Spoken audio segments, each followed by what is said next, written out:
बच्चों, मैं हूं कोमल त्रिवेदी। आज हम आपका स्वागत करते हैं क्लास 12 की एक नई वीडियो में। ठीक है, क्लास 12 की इस वीडियो में हम चैप्टर नंबर 1 जिसका नाम है sexual reproduction in flowering plants, इसके बारे में डिस्कस करेंगे। लेकिन इस चैप्टर को आज हम थोड़ा ही इंट्रोड्यूस करेंगे अपने आप से, क्योंकि हमें ना क्लास 11 के कुछ इंपॉर्टेंट टर्म्स को इसके अंदर डिस्कस करना है। हो सकता है कि हमारे दिमाग से फ्लैश आउट हो चुकी हो सकता है हमें उसकी जरूरत पड़े, तो आज हम थोड़ा सा उसके बारे में डिस्कस करेंगे। मॉर्फोलॉजी कैसे करोगे आप फ्लावर के अंदर, और इस चैप्टर में क्या रिलेटेड है चैप्टर 11th के उस चैप्टर से इस वाले चैप्टर में, इसके बारे में आज हम डिस्कस करेंगे। तो जैसे कि चैप्टर का नाम क्या है, sexual reproduction in flowering plant. Actual में रिप्रोडक्शन है क्या, हमें फ्लावरिंग प्लांट्स के अंदर रिप्रोडक्शन को कराना ही क्यों है या फ्लावर करते ही क्यों है, कि ताकि जनरेशन टू जनरेशन, जैसे ह्यूमन में जनरेशन को पास ऑन करना जरूरी है, वैसे प्लांट्स की भी जनरेशन को पास ऑन होना जरूरी है। ठीक है, तो पहले बात कर लेते हैं कंटेंट क्या है, क्या हमें पढ़ना है, क्या हमें समझना है इस चैप्टर में, पूरे चैप्टर में क्या समझेंगे इसके बारे में पहले बात कर लेते हैं। ठीक है, तो कंटेंट में है पहला इंट्रोडक्शन। इंट्रोडक्शन मतलब किस किस चीज से आप अपने आप को इंट्रोड्यूस करोगे, सेक्सुअल रिप्रोडक्शन क्या है, फ्लावरिंग प्लांट्स क्या है, फ्लावर्स क्या है, और इनमें कैसे ये प्रोसेस हो रहा है। ठीक है, इससे अपने आप को इंट्रोड्यूस करोगे, तो पहला इंट्रोडक्शन के बारे में बात करेंगे। दूसरा फ्लावर। फ्लावर कैसा ऑर्गन है, एक फैसिनेटिंग ऑर्गन बोला गया है यहाँ पर। कैसा ऑर्गन, फैसिनेटिंग, जो कि आपको अट्रैक्ट करता है, नेचर को अट्रैक्ट करता है, किसी भी एक ऑब्जेक्ट को, लिविंग ऑब्जेक्ट को अपनी तरफ अट्रैक्ट करता है, पूरे एनवायरमेंट को सूदिंग बनाता है, बहुत अच्छा बनाता है। ऐसा ही ऑर्गन क्या कहलाता है, फैसिनेटिंग ऑर्गन। साथ साथ में क्या है, रिप्रोडक्टिव ऑर्गन। रिप्रोडक्टिव ऑर्गन मतलब इसी के अंदर रिप्रोडक्शन का काम चलेगा। प्लांट्स के अंदर फ्लावर जो पार्ट है वो कैसा ऑर्गन है, रिप्रोडक्शन के लिए बनाया गया ऑर्गन है। ठीक है, फिर बात करेंगे प्री फर्टिलाइजेशन की। फर्टिलाइजेशन के प्री इवेंट्स क्या होते हैं, स्ट्रक्चर्स कैसे होते हैं, कैसे इसका फॉर्मेशन होगा, इसके बारे में। उसके बाद डबल फर्टिलाइजेशन। उसके बाद बात करेंगे एपोमिक्सिस। एपोमिक्सिस एक ऐसा प्रोसेस जिसमें मिमिक्री होती है। ठीक है, रिप्रोडक्शन की मिमिक्री होती है, बट ट्रू रिप्रोडक्शन नहीं होता। साथ साथ में पॉलीएम्ब्रायोनी। पॉलीएम्ब्रायोनी मतलब ये समझ रहे हो कि बहुत सारे एम्ब्रायो जब एक सीड के अंदर बनने लगे, या एक ही सीड कोट के अंदर बहुत सारे एम्ब्रायो बनने लगे, तो उसे आप क्या बोलोगे, पॉलीएम्ब्रायोनी। फिर बात करेंगे कुछ इंपॉर्टेंट डेफिनेशंस जो इस चैप्टर से रिलेटेड है और जरूरी है इस चैप्टर में समझना। ठीक है, आगे आगे बात कर लेते हैं कि इस चैप्टर में हमें पढ़ना क्या है। ठीक है, तो इंट्रोडक्शन में पहले क्लास 11 के कुछ टॉपिक्स को जान लेते हैं कि क्यों जरूरी है। फ्लावर क्या है, एक फैसिनेटिंग ऑर्गन है, साथ साथ में रिप्रोडक्टिव ऑर्गन है। फैसिनेटिंग अभी बताया, फैसिनेटिंग का मतलब क्या है, जो सभी चीजों को अट्रैक्ट करे, माहौल को अच्छा बनाए, साथ साथ में आपको एक अच्छा व्यू दे, अच्छा फील कराए, आपके कामनेस को बढ़ाए। जब आप गुस्से में होते हो, अगर आप फ्लावर को या नेचर को देखते हो तो आपको अच्छा लगता है। आप थोड़ी देर के लिए अपने उस गुस्से को या अपने उस टेम्पर को भूल कर अपनी बिल्कुल फ्री माइंड में आ जाते हो और आपका पूरा मूड अच्छा हो जाता है। ठीक है, इसीलिए इसे फैसिनेटिंग ऑर्गन बोला गया। और रिप्रोडक्टिव क्यों बोला गया, क्योंकि इसी के अंदर मेगास्पोर, माइक्रोस्पोर जो कि जरूरी हैं, जो कि गैमेट्स हैं, किसके, किसी भी न्यू जनरेशन के बनने के लिए प्लांट्स के गैमेट्स हैं, उस चीज को बनाने के लिए काम आएगा, इसीलिए रिप्रोडक्टिव ऑर्गन भी है। साथ साथ में अब इनके अंदर कैसे बांटते हैं, जैसे ह्यूमन बॉडी में मेल सेक्स ऑर्गन होते हैं और फीमेल सेक्स ऑर्गन होते हैं, वैसे के वैसे ही प्लांट्स में फ्लावर के अंदर मेल सेक्स ऑर्गन और फीमेल सेक्स ऑर्गन अलग अलग होते हैं। ठीक है, मेल सेक्स ऑर्गन क्या होता है, स्टेमन, जो कि कौन सा प्रोसेस करता है, माइक्रोस्पोरोजेनेसिस, जिसके बारे में हम डिटेल में पढ़ेंगे। और बनाता क्या है, पॉलन ग्रेन। पॉलन ग्रेन क्या है, गैमेट है।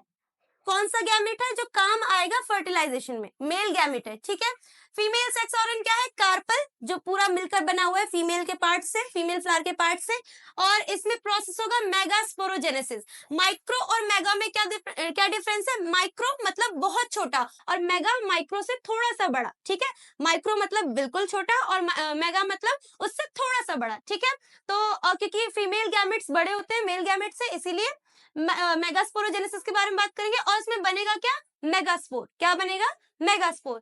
इसके बाद इसके अंदर मेगास्पोर और माइक्रोस्पोर दोनों बनने के बाद, यानी पॉलन ग्रेन और मेगास्पोर बनने के बाद क्या होगा, फर्टिलाइजेशन। क्या होगा, फर्टिलाइजेशन। अब फर्टिलाइजेशन तो होगा, लेकिन पॉलिनेशन के तरीके कैसे कैसे, इसके बारे में हम बात करेंगे आगे और भी डिटेल में। ठीक है, आगे बढ़ते हैं। तो पहले समझ लेते हैं फ्लावर क्या होता है। देखो, फ्लावर दो तरह के होते हैं, या तो यूनिसेक्सुअल होगा या तो बाइसेक्सुअल होगा। यूनिसेक्सुअल का मतलब क्या है, जिसके अंदर या तो सिर्फ फीमेल पार्ट होगा या फिर मेल पार्ट होगा, मतलब कि या तो वो कंटेन कर रहा है फीमेल फ्लावर या फिर कंटेन कर रहा है मेल फ्लावर। सेक्स ऑर्गन कौन कौन से हैं? या तो फीमेल या तो मेल, ठीक है, इतना समझ में आ गया। ऐसे प्लांट को आप बोलते हो डायोशियस। डायोशियस मतलब ऐसा प्लांट इसके पास या तो फीमेल सेक्स ऑर्गन है या फिर मेल सेक्स ऑर्गन है, ठीक है, समझ में आ गया। इसको याद करने का तरीका क्या है? यूनिसेक्सुअल है प्लस डायोशियस है। इसमें बच्चे मोनोएशियस बना देते हैं पर वो रॉन्ग होता है, मोनोएशियस इसमें नहीं होता है, इसमें डायोशियस होता है। मतलब एक रिप्रोडक्शन के होने के लिए या स्पोर के बनने के लिए या फर्टिलाइजेशन होने के लिए इसमें जरूरत पड़ेगी आपको दो अलग अलग प्लांट की। एक जिसके पास मदर मेगास्पोर कंटेन करेगा और एक जो माइक्रोस्पोर कंटेन करेगा। तो इसमें दो प्लांट्स की जरूरत पड़ेगी, उसी कैटेगरी के दो प्लांट्स की, ठीक है, एक मेल प्लांट और एक फीमेल प्लांट की। ठीक, याद करने का तरीका क्या है? यूनिटी से याद करना। और डी, जैसे आप यूनिटी वर्ड यूज करते हो, यूनिटी की जगह पे आप यूनिट वर्ड यूज करोगे। यूनिट वर्ड का मतलब भी क्या होता है? यूनिटी, जो कि साथ में काम करे। जब दो लोग मिलकर साथ में काम करेंगे तो आप कहोगे कि यूनिटी में काम कर रहे हैं। तो यहाँ पर यूनिटी या यूनिट वर्ड से आपको याद रखना है कि यूनिसेक्सुअल फ्लावर को क्या बोलते हो? Dioecious flower. क्या बोलोगे? Dioecious flower. अब बात करते हैं बाइसेक्सुअल फ्लावर की। बाइसेक्सुअल मतलब वो फ्लावर जिसके अंदर फीमेल सेक्स ऑर्गन और मेल सेक्स ऑर्गन दोनों ही प्रेजेंट हो एक ही फ्लावर के अंदर, ठीक है। मेल सेक्स ऑर्गन हमेशा ऊपर लोकेट करेगा, ऊपर की तरफ लोकेट करेगा, और फीमेल सेक्स ऑर्गन हमेशा नीचे की तरफ लोकेट करेगा। क्यों? ज्यादातर में ऐसा ही होगा, इसलिए कि ताकि स्टिग्मा पर आकर अच्छे से पॉलन ग्रेन क्या हो जाए? अटैच हो जाए। क्या हो जाए? स्टिग्मा नीचे है, मेल सेक्स ऑर्गन ऊपर है, उसमें से पॉलन ग्रेन्स अगर गिरेंगे, डस्ट आउट होंगे तो कहाँ जाएंगे? स्टिग्मा पर। और स्टिग्मा उसे अपने ऊपर लेने के बाद क्या करेगा? और अपनी स्टाइल के जरिए अंदर तक लेके जाएगा, ओवरी में जाकर फिर फर्दर प्रोसेस को कंप्लीट करेगा और बनाएगा सीड, ठीक है, इतना समझ में आ गया। अब बाइसेक्सुअल फ्लावर को क्या बोलोगे? मोनोएशियस। मोनोएशियस क्यों? क्योंकि एक ही प्लांट के अंदर प्रेजेंट है, दोनों के दोनों सेक्सेस क्या है? एक ही प्लांट के अंदर प्रेजेंट है। यूनिसेक्सुअल में क्या है? सेक्सेस सेपरेट है, लेकिन बाइसेक्सुअल में सेक्सेस क्या है? एक ही प्लांट के अंदर, एक ही फ्लावर के अंदर प्रेजेंट है, इसीलिए इसे बाइसेक्सुअल बोला गया है, ठीक है, इतना समझ में आ गया। तो अब बात कर लेते हैं कि रिप्रोडक्शन है क्या। रिप्रोडक्शन मतलब कि आप अपनी जनरेशन को और भी ज्यादा इंक्रीज करोगे, एक प्रोजेनी के एक जनरेशन से दूसरी जनरेशन में दूसरी जनरेशन को भी बढ़ाओगे, ठीक है। तो ये एक ऐसा वाइटल प्रोसेस है जिसके बिना अगर स्पीशीज रिप्रोडक्शन नहीं करेंगी तो सरवाइव नहीं करेंगी, क्योंकि एक स्पीशीज जो पैदा हुई है उसे मरना तो है ही। अगर वो रिप्रोडक्शन नहीं करेगी तो उसकी जनरेशन आगे बढ़ेगी कैसे? उसके आने वाली नेक्स्ट जनरेशन बढ़ेगी कैसे? तो रिप्रोडक्शन नेसेसरी प्रोसेस है किसी भी स्पीशीज के बने रहने के लिए, या उसके अस्तित्व या वजूद को बनाए रखने के लिए रिप्रोडक्शन बहुत जरूरी है। अगर ये नहीं होगा तो फिर यहाँ पर किसी दुनिया में किसी भी तरह की स्पीशीज सरवाइव कर ही नहीं सकती है, ठीक है, इतना समझ में आ गया।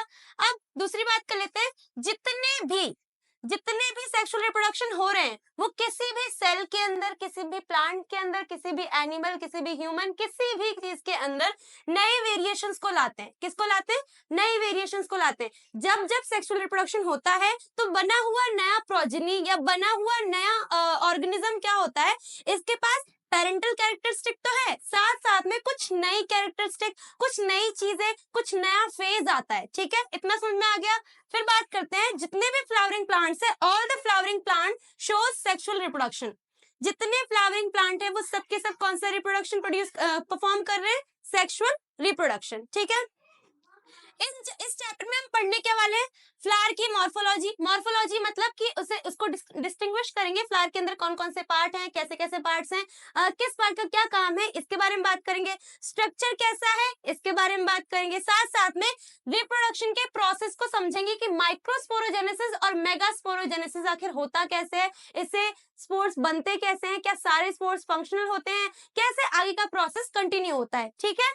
और ये किसके अंदर हो रहा है? एंजियोस्पर्म्स के अंदर। किसके अंदर होता है? एंजियोस्पर्म। एंजियोस्पर्म के अंदर ही क्यों हो रहा है? क्योंकि एंजियोस्पर्म के पास कैसी सीड्स होती हैं?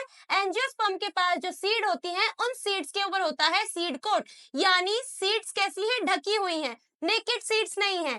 इसके अपोजिट जब आप जिम्नोस्पर्म की बात करते हो तो इनकी सीड्स कैसी होती है? नेकेड होती है, जिनके ऊपर कोई कवरिंग नहीं होती है। कवरिंग नहीं होने की वजह से उन्हें फ्लावरिंग प्लांट्स की कैटेगरी में नहीं लिया जाता है, ठीक है, इतना समझ गए। आगे बात करते हैं हम। अब बात कर लेते हैं फ्लावर के बारे में, ठीक है। फ्लावर के पास जब आप शुरू से पढ़ते आ रहे हो कि फ्लावर कैसा ऑर्गन है, फैसिनेटिंग ऑर्गन है, अच्छा लगने वाला ऑर्गन है, साथ साथ में किसी भी प्लांट का रिप्रोडक्टिव ऑर्गन क्या है, फ्लावर है, ठीक है। इसी के अंदर मेल और फीमेल सेक्स ऑर्गन कंटेन होते हैं, इसी के अंदर बने रहते हैं, ठीक है। अब बात करते हैं, 4 वर्ल्स होते हैं। वर्ल्स मतलब वर्ल्स बोलो एक ही बात है, लेकिन इसका सही पंक्चुएशन है वर्ल्स। क्या है सही पंक्चुएशन? वर्ल्स, ठीक है। तो ये अटैच होता है, जो कि चारों के चारों वर्ल्स है वो किससे अटैच है? थैलेमस से। किससे अटैच है? थैलेमस। एक पैकेज होता है, एक पाउच लाइक स्ट्रक्चर होता है जिसके ऊपर सबके सब ऑर्गन या सबके सब पार्ट्स क्या होते हैं? अटैच्ड होते हैं, इसे बोलते हैं थैलेमस, ठीक है।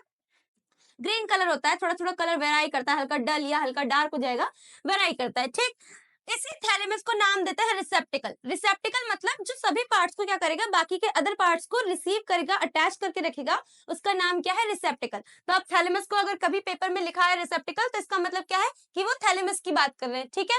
अब 4 वर्ड्स क्या है? कैलिक्स, कोरोला, एंड्रोशियम और गाइनोशियम। अब कैलिक्स क्या है, कोरोला क्या है, एंड्रोशियम क्या है और गाइनोशियम क्या है? गाइनोशियम यानी फीमेल पार्ट, गाइनोशियम यानी फीमेल सेक्स ऑर्गन, ठीक है। और एंड्रोशियम यानी मेल सेक्स ऑर्गन। साथ साथ में कोरोला क्या है और कैलिक्स क्या है? कैलिक्स है सेपल्स, कैलिक्स है सेपल्स। सेपल्स यानी जो ग्रीन कलर की लीव्स होती हैं, ग्रीन कलर की लीव्स होती हैं। जब आप कंसिस्ट कर देते हो, कंसिस्ट मतलब जो एक साथ रखते हो सभी सेपल्स को, तो क्या बनता है आपका? कैलिक्स बनता है। यानी ग्रुप ऑफ सेपल्स क्या कहलाएगा? कैलिक्स कहलाएगा। ग्रुप ऑफ जैसे कैलिक्स हो गया ग्रुप ऑफ सेपल्स, तो कोरोला क्या है? Group of petals. जब आप सभी पेटल्स को एक साथ रखते हो तो आप क्या बोलोगे कि आपने कोरोला को बनाया या फिर उस फ्लावर में कोरोला प्रेजेंट है, ठीक है। 4 वर्ड्स कौन कौन से हुए? कैलिक्स, कोरोला, एंड्रोशियम और गाइनोशियम, ठीक है। कैलिक्स और कोरोला नॉन एसेंशियल है। एसेंशियल और नॉन एसेंशियल में क्या डिफरेंस है? जो कोई एक पर्टिकुलर कोई एक बहुत अच्छा फंक्शन कर रहे हैं, प्रोसीड कर रहे हैं, कैलिक्स और कोरोला काम आते हैं प्रोटेक्शन के लिए। कैलिक्स और कोरोला किसी भी फ्लावर के अंदर प्रेजेंट पार्ट के प्रोटेक्शन के लिए काम आते हैं, लेकिन जो आपके एंड्रोशियम और गाइनोशियम है ये एसेंशियल है किसी भी नई जनरेशन के जेनरेट होने के लिए, क्योंकि ये सेक्स ऑर्गन को कंटेन रखते हैं। ये सेक्स ऑर्गन है जिसकी वजह से आपका फ्लावर नई प्रोजनी या नई सीड्स को डेवलप करेगा, ठीक है। तो एंड्रोशियम और गाइनोशियम कैसे पार्ट हुए? एसेंशियल पार्ट्स हैं, और कैलिक्स और कोरोला नॉन एसेंशियल है, ठीक है। इसके बीच में डिफरेंस पता चल गया। आगे बात करते हैं हम।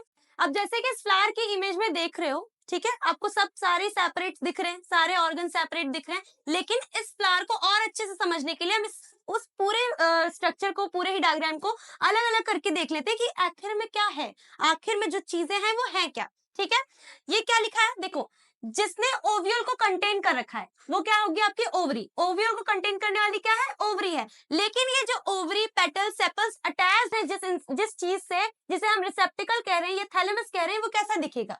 वो अगर दिखेगा तो ये ऐसे शेप का है जो कि रोक कर रखेगा, पैक्ड रखेगा, एक जगह रखेगा सबको, ठीक है। तो ये कुछ डायग्राम ऐसा है, मैं इसे कलर कर देती हूँ तो ज्यादा अच्छे से दिखेगा, ठीक है। तो अब हमने फ्लावर के बारे में बात कर लिया, इंट्रोडक्शन कर लिया, ठीक है। अब फ्लावर को डिस्टिंग्विश करते हैं, मॉर्फोलॉजी को देख लेते हैं कि आखिर फ्लावर्स में कैसे कैसे पार्ट्स अरेंज्ड है, क्या नाम है, क्या उनके काम है, ठीक है। जिस पार्ट ने फ्लावर के पूरे वर्ल्ड को, चारों के चारे वर्ल्ड्स को क्या कर रखा है? एक साथ जोड़ करके रखा है, अटैच करके अपने पास रख रखा है, उसे बोलते हैं थैलेमस। जैसे कि मैंने बनाया और आपको यहाँ पर जो दिख रहा है, इसे क्या बोलोगे? थैलेमस। थैलेमस का दूसरा नाम क्या है? रिसेप्टिकल। थैलेमस का दूसरा नाम क्या है? रिसेप्टिकल, जो कि रिसीव करके रखेगा, या सेप्टिकल, या फिर सभी पार्ट्स को क्या करेगा? एक साथ अटैच कर रखेगा। इसका नाम थैलेमस या रिसेप्टिकल, इतना पता चल गया। अब उसके बाद क्या आते हैं? आपके लीव्स। लीव्स या फिर कह सकते हो कैलिक्स। लीव्स या फिर कैलिक्स। जब ग्रुप ऑफ सेपल्स, कैलिक्स को और क्या बोलते हैं? Group of sepals. जब ग्रुप ऑफ सेपल्स एक साथ जुड़ते हैं तो उन्हें हम बोलते हैं कैलिक्स। तो यहाँ पर जो मैंने दो लीव्स बनाए हैं, इनको आप कह सकते हो कि एक तरह से दो का ग्रुप बन रखा है, तो ये क्या है? कैलिक्स है। ग्रीन पोर्शन कैलिक्स है। ये जो पेटल पोर्शन है ना, अगर इन पेटल्स के ग्रुप को हम साथ में रखते हैं, पेटल पोर्शन को, तो इसे हम कहते हैं कोरोला। क्या बोलेंगे? कोरोला। पहला वर्ल क्या था? कैलिक्स था। दूसरा वर्ल क्या है? कोरोला। कैलिक्स और कोरोला का क्या काम है? प्रोटेक्शन का काम है। ये क्या करेंगे? प्लांट्स के अंदर जो फीमेल सेक्स ऑर्गन है या मेल सेक्स ऑर्गन है या उनके अंदर बनने वाले पॉलन ग्रेन्स या फिर मेगास्पोर्स को प्रोटेक्शन प्रोवाइड करेंगे, रोक कर रखेंगे कि ताकि अनवांटेड कोई सब्सटेंस उन तक आ ना सके, उनके अंदर कोई चेंजेस ना हो सके या कोई म्यूटेशन ना हो सके। ठीक है, तो प्रोटेक्शन का काम कौन करेंगे? कैलिक्स और कोरोला। अब बात करते हैं फीमेल ऑर्गन और मेल ऑर्गन की। ठीक है, ऊपर जो आपको दिख रहे हैं ये स्ट्रक्चर, इन्हें बोलते हैं एंथर। इन्हें क्या बोलेंगे? एंथर। एंथर जिससे जुड़ा है इसे बोलते हैं फिलामेंट। क्या बोलेंगे? फिलामेंट। जब आप एंथर और फिलामेंट को साथ में रखते हो, यानी एंथर और फिलामेंट को जोड़कर रखते हो, तो ये बन जाता है स्टेमेन। स्टेमेन क्या है? Male sex organ in flower. क्या बन जाएगा? स्टेमेन बन जाएगा, जो कि मेल सेक्स ऑर्गन है। किसके अंदर? फ्लावर के अंदर। अगर अब क्या क्या जोड़ा हमने? एंथर और फिलामेंट को जोड़कर मेल सेक्स ऑर्गन बनाया। अब फीमेल सेक्स ऑर्गन की बात करते हैं। क्यों? क्योंकि ये कैसा फ्लावर बनाया मैंने? बाइसेक्सुअल, जिसके अंदर दोनों ही प्रेजेंट है। कैसा फ्लावर है? बाइसेक्सुअल फ्लावर है, जिसके अंदर दोनों ही प्रेजेंट है। एंथर और फिलामेंट के बाद अब इधर देखिए, ये है स्टिग्मा, जो रिसीवर की तरह बना हुआ है या फिर जो अपने ऊपर किसी चीज को रोकेगा, कंजिस्ट करके रखेगा, रोक कर रखेगा, इसे बोलते हैं स्टिग्मा, जो कि बाद में किसे लेगा? पॉलन ग्रेन्स को लेगा। जो डस्टेड पॉलन ग्रेन्स हैं एंथर में से, उन्हें यहाँ पर क्या होना है? स्टक होना, आकर गिरेंगे तो यहाँ पर स्टक हो जाएंगे। उसके बाद कहाँ जाएंगे? स्टाइल से। तो बीच वाले पोर्शन का क्या नाम है? स्टाइल। बीच वाले पोर्शन का क्या नाम है? स्टाइल। स्टाइल के बाद ये जिसमें ओव्यूल कंसिस्ट है, ये बीच वाले क्या बने हुए हैं? ओव्यूल। जो पैकेज या जो सैक या फिर कह सकते हो जो कवरिंग कवर करके रखती है ओव्यूल्स को, उन्हें हम बोलते हैं ओवरी। क्या बोलते हैं? ओवरी। तो ये जो पैकेज है इसे क्या बोलोगे आप? ओवरी। और एक सेकेंड, हाँ, और जो अंदर बनेंगे मेगास्पोर्स बनेंगे, वो क्या बनेंगे? यहाँ पर ओव्यूल बनेंगे। ठीक है, इतना पता चला। थैलेमस रिसीव करके है चारों वर्ल्स को। प्रोटेक्शन कौन देगा? कैलिक्स और कोरोला, ये दोनों प्रोटेक्शन का काम करेंगे। और हमारे पास क्या है? स्टिग्मा स्टाइल और ओव्यूल को मिला लेते हैं, या फिर स्टिग्मा स्टाइल ओवरी को मिला लेते हैं, तो ये है गाइनोशियम। और एंथर और फिलामेंट को मिला लेते हैं, तो इसे कहते हैं हम एंड्रोशियम। चारों चीजें डिस्कस हो गई। फीमेल सेक्स ऑर्गन क्या है? मेल सेक्स ऑर्गन क्या है? कैलिक्स क्या है? कोरोला क्या है? कैलिक्स और कोरोला नॉन एसेंशियल है, लेकिन गाइनोशियम और एंड्रोशियम यानी कि एंथर फिलामेंट साथ में और ओवरी स्टाइल और स्टिग्मा साथ में, ये दोनों चीजें कैसी हैं? गाइनोशियम और एंड्रोशियम कैसी चीजें हैं? एसेंशियल चीजें हैं। ये फर्टाइल होती हैं। क्या होती है? फर्टाइल। स्टिग्मा स्टाइल ओवरी मिलकर गाइनोशियम बना, एंथर और फिलामेंट मिलकर एंड्रोशियम बना। एंड्रोशियम और गाइनोशियम दोनों ही एसेंशियल प्लस फर्टाइल थिंग है, लेकिन कैलिक्स और कोरोला नॉन एसेंशियल, साथ साथ में स्टेराइल थिंग है। फर्टाइल और स्टेराइल में बहुत फर्क है। फर्टाइल का मतलब क्या है? जो फर्टिलाइजेशन में काम आएगा, और स्टेराइल का मतलब क्या है? जो अपनी प्रोटेक्शन के फंक्शन में कांस्टेंट हो। अपने ही प्रोटेक्शन के फंक्शन में जो कांस्टेंट होगा वो कौन कौन है? कैलिक्स और कोरोला। और जो काम कर रहे हैं रिप्रोडक्शन में वो कौन कौन है? एंड्रोशियम और गाइनोशियम। फ्लावर कौन सा लिया हमने? बाइसेक्सुअल। मॉर्फोलॉजी को हमने पढ़ा, क्या क्या प्रेजेंट है? कैलिक्स, कोरोला, एंड्रोशियम और गाइनोशियम। आई होप इतना क्लियर हो चुका होगा। ठीक है, इतना क्लियर होने के बाद अब इस वीडियो को हम यहीं पर एंड करते हैं। ठीक है, अब तक हमने मॉर्फोलॉजी के बारे में बात किया। इसके आगे नेक्स्ट वीडियो में हम बात करेंगे कि माइक्रोस्पोरोजेनेसिस क्या है। माइक्रोस्पोरोजेनेसिस मतलब जो मेल ऑर्गन परफॉर्म कर रहा है, जिससे पॉलन ग्रेन्स बन रहे हैं। और फिर मेगास्पोरोजेनेसिस क्या है, दोनों के बीच डिफरेंस और दोनों प्रोसेस कैसे प्रोसीड होते हैं, इसके बारे में डिटेल में बात करेंगे नेक्स्ट वीडियो में। ठीक है, अब आई होप आपको इस वीडियो में सब कुछ समझ में आया होगा, इजी होगा, क्लियर कट होगा। अगर आपको इस वीडियो में सब कुछ समझ में आया है तो हमारे चैनल को सब्सक्राइब कीजिए, कमेंट कीजिए, लाइक कीजिए। अगर आपको कोई डाउट है तो कमेंट सेक्शन में मेंशन कीजिए, आपके डाउट्स का रिप्लाई दिया जाएगा। और हो सकता है कि अगर आपका डाउट ऐसा है जो कि हमें दिखा सके, हमें और भी ज्यादा इलेबोरेट कर सके, तो हम उस डाउट को, उस कमेंट को इस वीडियो में बात भी करेंगे।